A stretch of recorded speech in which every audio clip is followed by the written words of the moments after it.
What's up, guys? So I've looked at a couple easy SMX products and we're going to continue to do so today with a GPS. I don't look at GPSs very often, so let's find out if this one's worth anything. And I'll tell you right now, it's no trucker GPS, that's for sure. But if you're looking for something recreational and affordable and you don't want to spend the money on a $300 Garmin or TomTom, maybe something like this is good for you. There are some drawbacks to it, but we'll go over that real quick.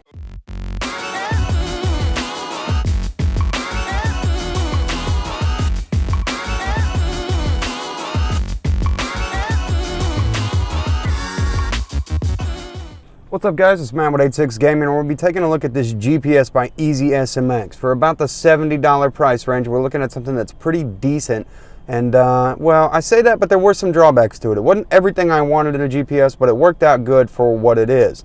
Now, we'll go over a few things real quick.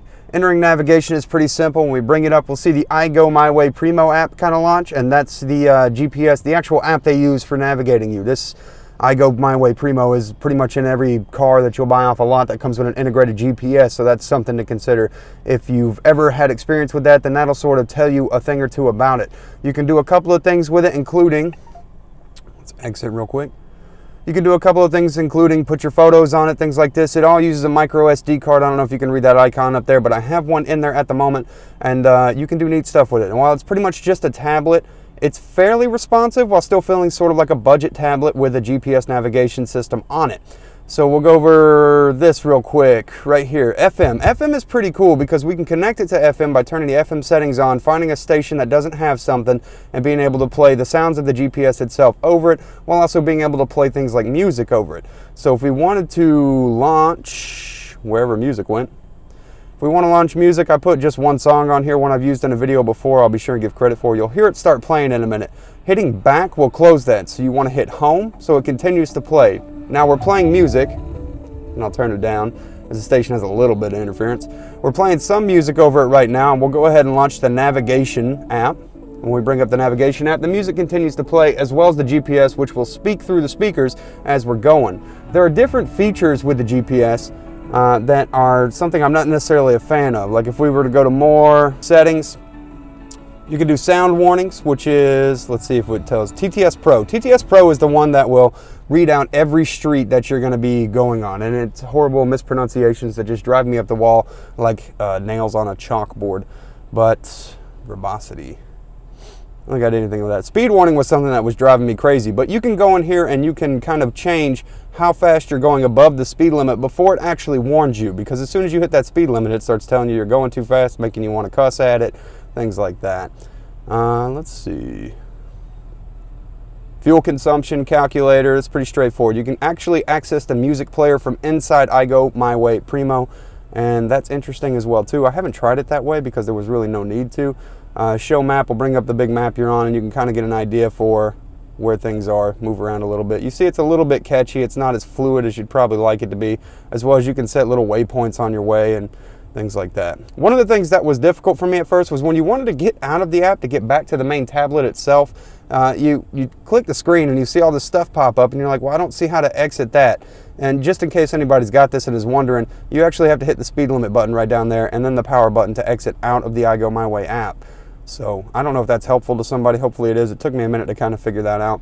But you can do several neat little things on here, which most of it requires you having a micro SD card and taking the time to preload it. So back in the day where we used to use a CD player to load our road trip mixes, well, now you do it on a micro SD card and then you just throw that sucker in there and you listen to music while you drive down the road. One of the problems with the FM though, if you guys have ever driven, anywhere for long distances, you'll notice you'll come in and out of FM frequency ranges, making this really frustrating.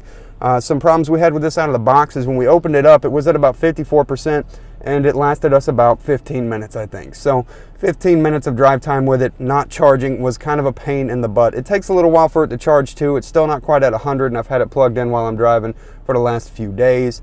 But just so you know, the FM frequency thing is going to go in and out on you. It could be worth it. It might not be worth it. If you're not going anywhere far and you want to listen to your own jams, then if you find a station around town, that works for you there too. But long trips, it's going to be kind of a hit or miss thing, a little bit of a pain in the butt. Gimmicky things like games. I mean, if you want to sit there and play games on your GPS tablet, then there you go. A nice 7-inch screen. It's a pretty decent TFT panel, but again, it's a TFT panel, so your viewing angles will be somewhat skewed at certain ways that you look at it. Not necessarily my favorite way to look at something, but it kind of works.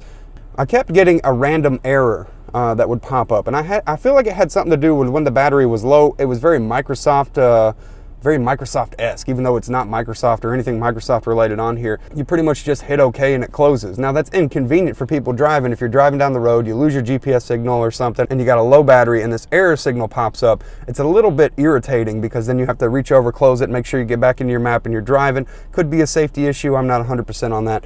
It's not necessarily my favorite thing. Comparing this to a $300 Garmin, we're looking at something that's definitely lower in price and maybe a little bit lower in quality. You can do things like change your icons. You can go in there and kind of set up if you want to be a tank or a dirt bike or an ATV.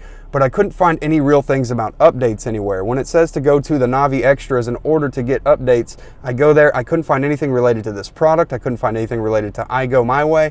I couldn't find anything to really update the system itself, whether it was paid or free. There was just nothing on there I could find. I emailed them about that to see if, hey, where can I actually get these updates so we can look at something, but I haven't heard back from them yet, which I thought was strange because I was hoping they would be able to tell me a little bit of something about that.